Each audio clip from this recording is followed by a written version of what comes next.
बच्चों, कैसे हैं आप सब? आशा करती हूँ आप सब अच्छे होंगे, स्वस्थ होंगे। स्वागत है आपका इस कक्षा में। आइए आज हम पढ़ते हैं व्याकरण का पाठ 10 काल। बच्चों, अभी हमने पिछले अध्याय में क्रिया के बारे में पढ़ा। तो जो भी हम काम करते हैं ना 24 घंटे, तो उन कार्यों को करने का जो समय होता है, ठीक है, कुछ कार्य ऐसे होते हैं जो हम कल कर चुके, कुछ कार्य ऐसे होते हैं जो हम आज कर रहे हैं और कुछ कार्य ऐसे होते हैं जो हम आने वाले समय में करेंगे। तो इन क्रियाओं को जो करने का समय होता है ना कार्यों को, उसे काल कहते हैं।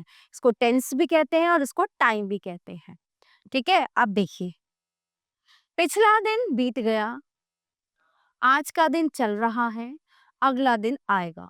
तो पिछला दिन बीत गया, यदि आज सोमवार है तो पिछला दिन रविवार था और अगला दिन मंगलवार होगा। तो ऊपर दिए गए वाक्यों के अनुसार क्रिया के जिस रूप से कार्य के करने या होने के समय का पता चलता है, उसे काल कहते हैं।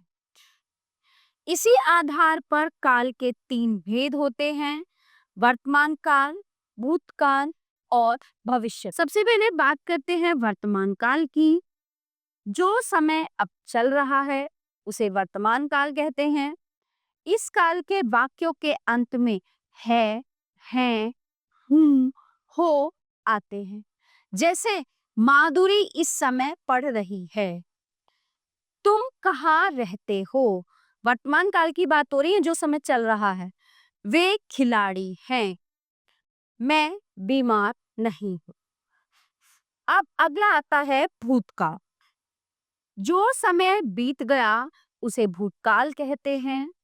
इस काल के वाक्यों के अंत में था, थी, थे, थी आते हैं, या क्रिया के अंत में आ, ई, ए जुड़े रहते हैं।